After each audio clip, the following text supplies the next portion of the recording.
Assalamualaikum warahmatullahi wabarakatuh. Perkenalkan, nama saya Aulia Permadi dari Prodi S1 Keperawatan Universitas Muhammadiyah Tasikmalaya kelas 2B. Nah, di sini saya akan mempraktekkan tentang cara membersihkan kolestomi.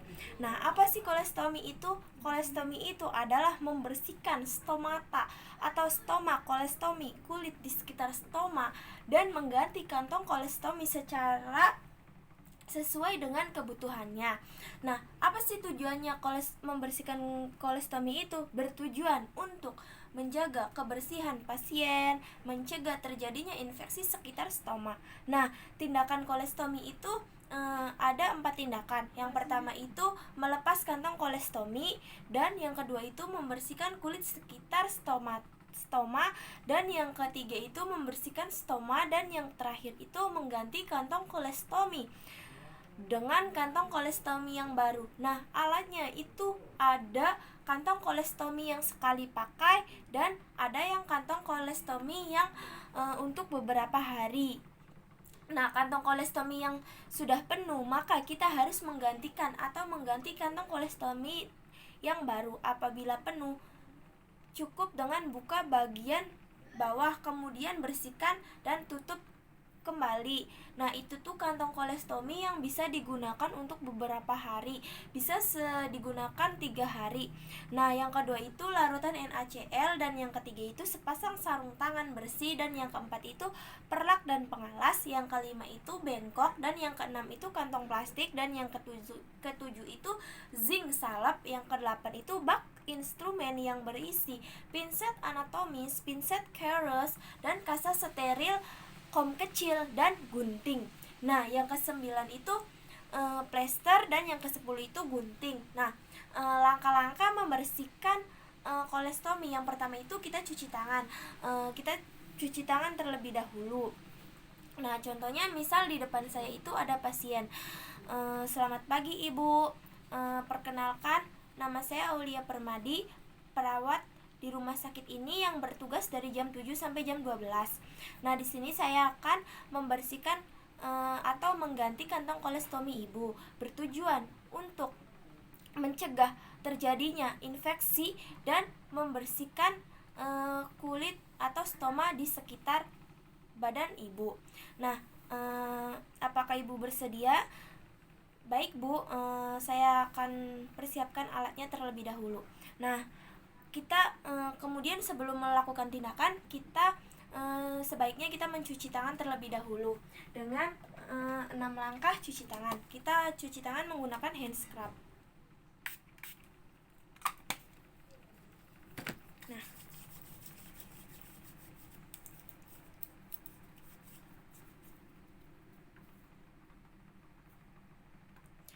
Nah, setelah kita cuci tangan, kita mengaturkan posisi pasien. Ibu maaf, kita mengatur posisi Ibu dulu ya Bu, untuk memasang atau melakukan tindakan penggantian kantong kolestomi. Ibu agak sedikit miring ya Bu. Baik. Kemudian kita naikkan baju pasien. Nah, sekitar di atas sini ya, di sini nih, di sini. Nah, kemudian tangan pasien kita ke ataskan. Ibu maaf ya Bu, kita tangannya ke ataskan dulu. Nah, posisi tangan pasien itu posisinya begini ya. Nah, kemudian kita memakai sarung tangan.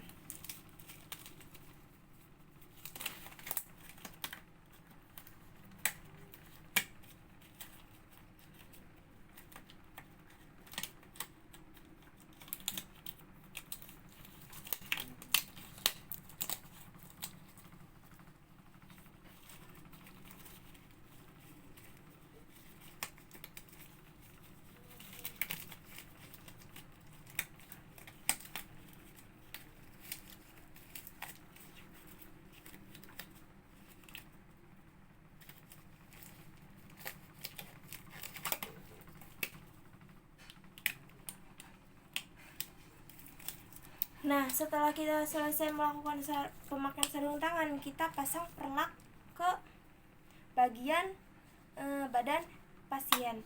Kemudian kita observasi dan kita lihat lukanya kita lihat warna, jumlah, dan konsistensinya. Ibu maaf ya Bu. Baik, ini Ibu lukanya sedikit warna merah kecoklatan dan jumlahnya itu 150 cc dan konsistensinya cair. Ibu, saya akan melepas kantong kolestomi Ibu langsung ya. Kemudian kita sediakan kantong plastik untuk wadah kantong kolestominya. Baik, kita sediakan kantong plastik ya. Nah, kemudian kita apabila terlalu kuat, kita melepaskan kantong kolestomi yang sudah digunakan, kita gunakan alkohol swab. Maaf ya Bu. Nah, setelah selesai kita lepas kantong kolestomi yang lama, kita bersihkan kulit di sekitar stoma dan stomanya. Kita bersihkan, kita terlebih dahulu beri kasahnya basahkan dengan NaCl atau cairan NaCl. Kita basahkan dan kita ambil menggunakan pinset. Nah, sambil kita mempersiapkan kasahnya, kita terlebih dahulu menutup stomanya biar tidak ada infeksi atau bakteri yang masuk. Kita tutup stomanya. Pertama kita bersihkan area kulit stoma 1 putaran saja. Kita ambil kasah yang sudah diberi NaCl. Kita misalkan di sini ada stomanya ya, luka stomanya. Nah, kita bersihkan area kulit 1 putaran saja, searah dengan jarum jam. Nah, kemudian kita bersihkan sampai bersih, dan langkah yang kedua kita bersihkan stomanya. Nah, setelah kita bersihkan, kita buang sampah ke bengkok. Kemudian kita keringkan stoma menggunakan kasa. Kita keringkan terlebih dahulu stoma. Nah, kita keringkan di sini. Nah, setelah dikeringkan, kita observasi apabila ada kemerahan, maka itu terjadi infeksi atau iritasi di sekitar lukanya. Nah, baik Ibu, di sini tidak ada iritasi atau infeksi di sekitar stoma Ibu. Nah, kemudian kita siapkan kantong stomanya. Nah, misalkan ini kantong stoma. Nah, kita siapkan kantong stomanya terlebih dahulu. Nah, sebelum kita memasang kantong stoma, kita tanyakan dulu aktivitas pasien untuk menentukan kolestomi. Nah, apabila pasien melakukan aktivitas, maka kita pasang kantong dalam posisi vertikal. Nah, apabila pasien posisinya tidur, maka kita pasang dengan posisi horizontal. Dan apabila pasien sudah bisa duduk, dan kita pasangnya miring. Nah, kita siapkan kantong kolestomi terlebih dahulu. Baik, misalkan ini kantong kolestominya ya. Nah, kita ukur diameter, mengukurnya seperti ini ya. Kita lipat pada bagian area pengukuran, kita lihat. Nah, kemudian kita ukur dan lihat ujungnya. Nah, kita lihat ujungnya, kemudian kita potong dan kemudian kita potong.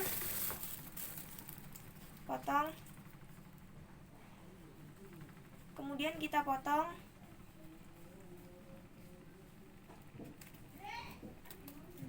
Nah, kita potong dan kemudian kita bebaskan plastik bagian belakang. Nah, kemudian kita pasang secara vertikal. Karena mengapa kita secara vertikal? Karena pasiennya sudah melakukan aktivitas. Nah, pemasangannya contohnya seperti ini ya. Nah, Kemudian masukkan stoma pada lubang yang sudah kita buat perekat. Nah, kita masukkan kayak gini dan direkatkan. Set gini. Nah, terus pastikan di bawahnya itu tidak ada udara yang masuk. Nah, setelah kita tempelkan alat kantong kolestominya, kita rapikan alat dan buang kantong kolestomi yang sebelumnya ke tempat sampah yang sudah disediakan, dan kita bersihkan alat. Kemudian kita turunkan tangan pasien. Baik Ibu, sekarang saya sudah selesai melakukan tindakan. Nah, nanti sekitar 25 menit yang akan datang saya akan kesini lagi. Apabila Ibu membutuhkan bantuan, bisa tekan tombol bel di samping. Sekian dari saya, kurang lebihnya mohon maaf. Wabillahi taufiq wal hidayah. Wassalamualaikum warahmatullahi wabarakatuh.